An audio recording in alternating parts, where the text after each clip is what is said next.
दुर्ग जिले के ग्राम समोदा में सामने आए अवैध अफीम की खेती के मामले ने अब सियासी रंग ले लिया है। जानकारी के अनुसार करीब 9 से 10 एकड़ जमीन में अफीम की फसल उगाई गई थी।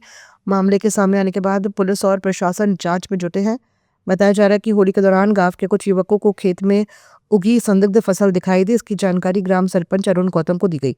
सरपंच ने पुलिस को सूचना दी, जिसके बाद पुलिस टीम मौके पर पहुंची और जांच शुरू की। इस मामले में कार्रवाई करते हुए भाजपा ने अपने नेता विनायक ताम्रकार को निलंबित कर दिया है। बताया जा रहा है कि ताम्रकार किसान मोर्चा के राइस मिल प्रसंस्करण प्रकल्प के प्रदेश संयोजक थे। भाजपा प्रदेश अध्यक्ष किरण सिंह देव के निर्देश पर प्रदेश महामंत्री डॉक्टर नवीन मार्कंडेय ने निलंबन आदेश जारी किया। इधर कांग्रेस ने भी इस मामले को लेकर भाजपा पर हमला बोला है। रायपुर के पूर्व महापौर प्रमोद दुबे ने तंज कसते हुए कहा कि छत्तीसगढ़ में अफीम की खेती सामने आना गंभीर मामला है और इसकी गहन जांच होनी चाहिए।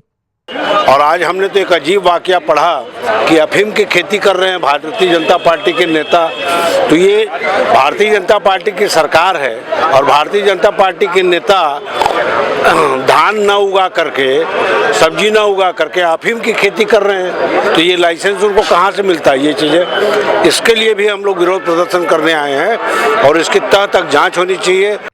वहीं भाजपा की ओर से पार्टी प्रवक्ता अमित चिमनानी ने जवाब देते हुए कहा कि भाजपा में किसी भी व्यक्ति द्वारा गलत कार्य किए जाने पर उनसे बख्शा नहीं जाता। उन्होंने कहा कि यदि कोई दोषी पाया जाता है तो उस पर प्रशासनिक और संगठनात्मक दोनों स्तर पर कार्रवाई की जाती है। सूरजपुर में कांग्रेस के एक बड़े नेता ने एक पुलिस बल के व्यक्ति की रिश्तेदारी में उनकी धर्मपत्नी और उनकी बेटी की हत्या कर दी थी। तो क्या सारे कांग्रेसी अब हत्यारे हो गए? कांग्रेस के कई नेता लगातार बलात्कार के आरोपों में जेल में हैं। कई लोग भ्रष्टाचार किए हैं। तो क्या कांग्रेस पार्टी इसकी जिम्मेदार है? 60 लाख कार्यकर्ताओं का दल भाजपा का छत्तीसगढ़ में है।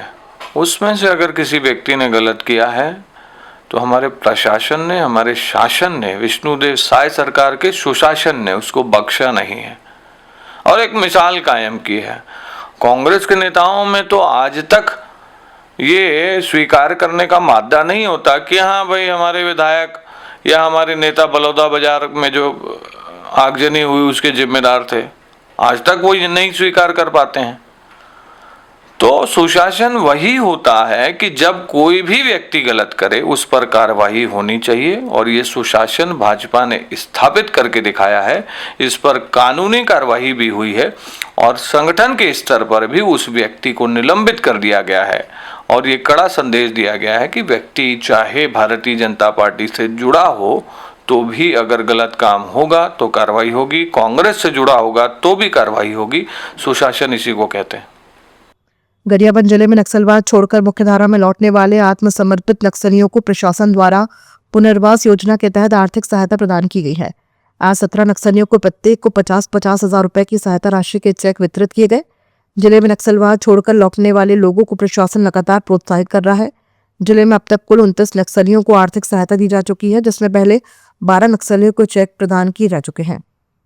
इस गरियाबंद जिले में अभी तक हमारे 29 नक्सली आत्मसमर्पण किए हैं। उन सभी लोगों को प्रोत्साहन स्वरूप 50-50 हजार रुपये की राशि आज उनको दिया गया है। उसमें 17 लोगों को हम लोग उनके अकाउंट में दिए हैं और जिनके अकाउंट नहीं खुले हैं उन लोगों को आज यहाँ पर चेक वितरण किया गया है और उनको बताया गया है कि आप अकाउंट खोल के उसमें चेक को जमा करेंगे। इसके अतिरिक्त इनको जो एमुनेशन के साथ सरेंडर किए हैं उसकी भी राशि इनको बहुत जल्द 2-4 दिन के अंदर वो भी हम लोग दे देंगे। छत्तीसगढ़ में लगातार बढ़ते अपराध और राजधानी रायपुर में आपराधिक घटनाओं में इजाफे को लेकर जिला कांग्रेस कमेटी ने विरोध प्रदर्शन किया। शहर के विभिन्न थाना क्षेत्रों में हो रही आपराधिक घटनाओं के विरोध में कांग्रेस कार्यकर्ताओं ने गंज थाने के सामने प्रदर्शन किया। प्रदर्शन का नेतृत्व जिला कांग्रेस कमेटी के अध्यक्ष श्री कुमार मेमन ने किया, जिसमें कांग्रेस के कई पदाधिकारी और कार्यकर्ता शामिल हुए। देखिए, रायपुर राजधानी में लगातार अपराध बढ़ रहे हैं और इसको लगाम देने के लिए कमिश्नर का यहाँ पर निर्माण किया गया था। आप देखेंगे कि सरकारी रेट के अनुसार भी हर चौथे दिन यहाँ मर्डर हो रहा है। अभी होली में 3 हत्याएं हो गई। ये खुली चुनौती दे रहे हैं अब अपराधी लोग सरकार को। और ट्रिपल इंजन की सरकार, कानून व्यवस्था लचर हो चुकी है पूरी तरह। इसका जीता जागता उदाहरण हमारा होली का त्यौहार जो गुजरा है, उसमें इसी कड़ी में कांग्रेस पार्टी पूरे कानून व्यवस्था को सुदृढ़ करने के लिए हर थाने का घेराव कर रही है जहां पर मर्डर हो रहे हैं। भाजपा के वरिष्ठ विधायक अजय चंद्राकर ने मीडिया से बातचीत में दुर्ग में अफीम की खेती और धान खरीदी पर कांग्रेस नेताओं के बयानों पर प्रतिक्रिया दी। अजय चंद्राकर ने कहा कि अफीम की खेती का मामला उन्होंने समाचार पत्रों में पढ़ा है। भाजपा इस मामले की आंतरिक जांच करेगी और ये सुनिश्चित किया जाएगा कि दोषी पार्टी के है या नहीं। उन्होंने स्पष्ट किया कि जो गलत कर रहे हैं उनकी पहचान हो और उन पर कार्रवाई की जा रही है। धान की बोरियों में पानी डालने के मामले में उन्होंने कांग्रेस अध्यक्ष भूपेश बघेल के बयानों पर पलटवार किया। चंद्राकर ने कहा कि धान खरीदी के मामलों पर भूपेश बघेल को प्रतिक्रिया देने का नैतिक अधिकार नहीं है। उन्होंने कहा कि जहां भी बोलना है चर्चा वहां होगी, लेकिन दोषियों को छुपाने या राजनीति करने का अधिकार नहीं है। होली के दौरान शराब की बिक्री पर सवाल उठाए जाने पर चंद्राकर ने कहा कि सरकार ने धान बोनस पहले ही दे दिया था, तो होली पर शराब पीना एक सामाजिक बुराई है और इस पर सरकार की भूमिका सीमित है। ऐसा मैंने समाचार पत्रों में पढ़ा।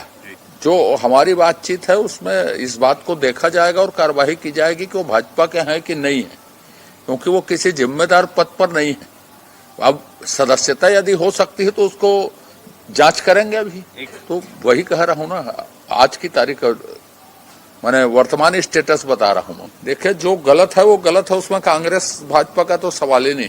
ये भर देखना है कि अभी करंट स्टेटस उसका क्या है। धान खरीदी के किसी भी प्रक्रिया में भूपेश बघेल जी को प्रतिक्रिया देने का कोई नैतिक अधिकार नहीं है। उसमें 2018 से 2023 तक की धान खरीदी में भूपेश बघेल जी जिस दिन बोलेंगे उस दिन हम चर्चा के लिए तैयार हैं। जहां पर बोले, जैसे बोले, हम चर्चा करेंगे कि करप्शन की सारी सीमाएं रिकॉर्ड तोड़ दी थी।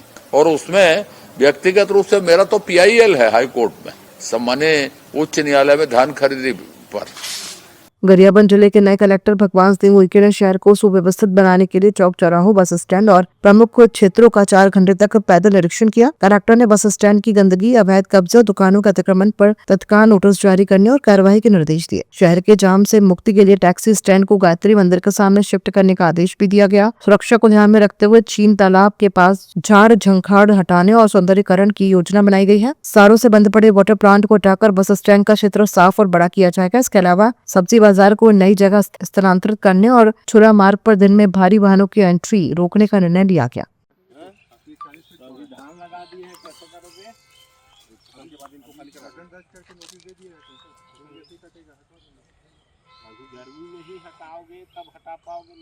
छत्तीसगढ़ राज्य महिला आयोग की अध्यक्ष डॉक्टर किरणमयी नायक ने महिलाओं को त्वरित राहत पहुंचाने के उद्देश्य से आगामी 8 मार्च से 13 मार्च 2026 तक प्रदेश के सभी 5 संभागों में महाजन सुनवाई सप्ताह आयोजित करने की घोषणा की। डॉक्टर नायक ने कहा कि पिछले 5.5 वर्षों में आयोग ने लगभग 370 जन सुनवाई आयोजित की है और 8000 से अधिक प्रकरणों का निराकरण किया गया है। इसी अनुभव को विस्तार देते हुए इस बार 33 जिलों में संभागवार सुनवाई की जाएगी। सुनवाई में रायपुर, चरौदा बाजार, भाटापारा, गरियाबंद, धमतरी, महासमुंद, दुर्ग, बालोद, बेमेतरा, राजनांदगांव, कबीरधाम, मोहला, मानपुर, अंबागढ़ चौकी, खैरागढ़, सुई खदान, गंडई, बिलासपुर, मुंगेली, कोरबा, जांजगीर चांपा, सक्ती, रायगढ़, सारंगढ़, बिलाईगढ़, गौरेला, पेंड्रा, मरवाही, जगदलपुर, कोंडागांव, चुकना, दंतेवाड़ा, कांके, नारायणपुर, बीजापुर, अंबिकापुर, सूरजपुर, बलरामपुर, कोरिया, मनेन्द्रगढ़, चरमेरी, भरतपुर और जशपुर शामिल है।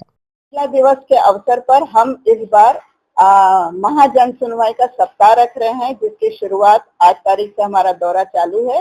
9, 10, 11, 12, 13 इन 5 दिनों में हम लगातार अंबिकापुर, बिलासपुर, दुर्ग, रायपुर और बक्सर में महाजन सुनवाई करेंगे। हमारे पास लगभग 750 से अधिक मामले अभी रजिस्टर्ड हैं, जो उन पर हमने नोटिस भेज दिया है। और उन महाजन सुनवाई में हमारे 2 न्यायपीठ बैठेगी सुनवाई के लिए, एक अध्यक्ष की और एक सदस्यों की। और उसमें हमारे साथ वहां पर सहयोग के लिए जिला महिला बाल विकास विभाग, हमारे पास सखी सेंटर, प्रोटेक्शन ऑफिसर और उसके साथ में जिला विधिक प्राधिकरण से हमारे पास एडवोकेट्स रहेंगे, काउंसलर्स रहेंगे, पूरी टीम होगी। और हम एक ही दिन में सुनवाई भी करेंगे। और यदि कोई महिला आवेदिकाएं अपना आवेदन लेकर आती हैं तो उसके बारे में भी विचार किया जाएगा। तो ये 5 दिन में हम इतने सारे केसेस की सुनवाई कर रहे हैं कि हम पूरे छत्तीसगढ़ की महिलाओं को एक मौका देंगे कि वो महिला आयोग से 1-to-1 रूबरू हो सके। क्या टारगेट रखा है आपने? लगभग 750 से अधिक मामले हैं। रायपुर अकेले में 290 मामले हैं और बाकी जगहों पर 100 से अधिक मामले हैं। तो हम पूरी तैयारी कर चुके हैं अब तक के, और कल से हम लोग अपने अपने फील्ड पर निकल रहे हैं और 9 तारीख से महाजन सुनवाई सप्ताह शुरू हो रहा है। सबसे अधिक मामले उस विषय के आए? हमारे पास अधिकतर जो मामले आते हैं उसमें पारिवारिक विवाद, संपत्ति के विवाद, बच्चों के भरण पोषण को लेकर के, बच्चों की कस्टडी को लेकर के और कार्यस्थल पर लैंगिक उत्पीड़न, ये कुछ 5-6 प्रकार के मामले हमारे पास ज्यादा आते हैं। अदरवाइज हमारे पास लगभग 21 डोनर में मामले दर्ज होते हैं। सास बहू वाले मामले कम हैं, बल्कि सास की तरफ से बहू के लिए आवेदन ज्यादा है हमारे यहाँ कि हमारी बहू तंग करती है, या बहू घर छोड़ के चली गई है, बच्चे लेकर चली गई है। बुजुर्ग महिलाओं को जो घर से निकाल देते हैं, वृद्धजन का संरक्षण का जो अधिनियम है उसके मामले आते हैं, और संपत्ति से बेदखल। अधिकांश मामले ये भी हैं कि यदि बेटे की डेथ हो गई तो बहू को बिल्कुल दूध में से मक्खी जैसे निकालने का, तो हमने ऐसी महिलाओं को भी हम लोग यहाँ पर उनका संपत्ति में हक और हिस्सा दिलाते हैं।